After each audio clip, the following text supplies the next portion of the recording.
कंजूस सेठ। एक बार धनीचंद नाम का एक सेठ था। वो बहुत कंजूस था। उसके पास कोई भी नौकर ज्यादा दिन तक नहीं टिकता था, क्योंकि वो काम पर रखने से पहले नौकर के सामने 3 शर्त रख देता था, जिसको कोई भी पूरी नहीं कर पाता था। एक दिन मदन नाम का एक लड़का सेठ के पास नौकरी मांगने आया। वो सेठ से बोला वो बहुत दूर से आया है, इसलिए उसको कुछ दे दे। सेठ बोला ठीक है, मैं तुमको नौकरी पर तो रख लूंगा, लेकिन मेरी 3 शर्त है, जिसको कोई भी पूरी नहीं कर पाता था। एक दिन मदन नाम का एक लड़का सेठ के पास नौकरी मांगने आया। वो सेठ से बोला वो बहुत दूर से आया है, इसलिए उसको कुछ दे दे।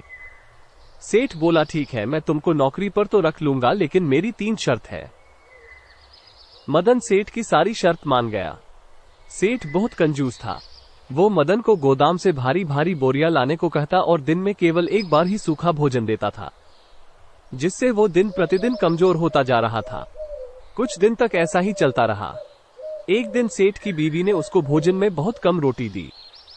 मदन ने बोला इतना काम करने के बाद इतना कम भोजन, तो सेठ ने बोला तू काम ही कितना करता है। मदन कुछ दिन बाद सेठ से नौकरी छोड़ने को बोला। सेठ ने उसको शर्त याद दिलाई। मदन ने अपनी मां के कंगन बेचकर सेठ को पैसे दिए और गांव लौट आया। एक दिन गांव में मदन को उसका दोस्त रमेश मिल गया। रमेश ने मदन से परेशानी का कारण पूछा तो मदन ने सारी बात रमेश को बता दी। रमेश ने सारी बात सुनकर सेठ का पता पूछा और मदन को चिंता न करने को कहा। रमेश उस सेठ के पास गया और उससे काम मांगा। सेठ ने उसको वही 3 शर्त बताई।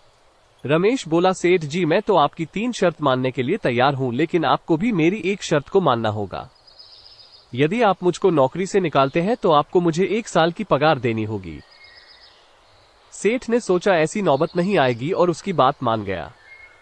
रमेश कुछ दिन तक काम करता रहा। एक दिन सेठ रमेश को बोला जाकर गोदाम से एक बोरी लेकर आओ, फिर उसमें ताला लगा देना। उसने सेठ को सबक सिखाने की सोची। उसने बोरी निकालने के बाद गोदाम का ताला बंद नहीं किया, जिससे चोर उसकी सारी बोरी लेकर चले गए। सेठ ने अगले दिन रमेश से पूछा तो रमेश बोला उसने तो ताला लगाया था, शायद चोर ताला भी तोड़कर ले गए। एक दिन सेठानी ने रमेश को बाजार से लकड़ी का गट्ठ लाने को कहा। लकड़ी लाने के बाद रमेश ने पूछा ये लकड़ी का गट्ठ कहां पर रखूं?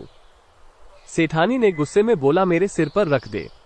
रमेश ने ऐसा ही किया। लकड़ी का गट्ठ सेठानी के सिर पर रख दिया, जिससे सेठानी चिल्लाई।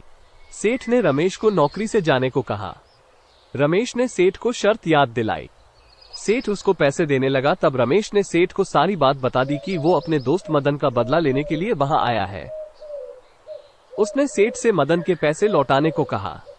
सेठ ने रमेश को मदन के पैसे लौटा दिए।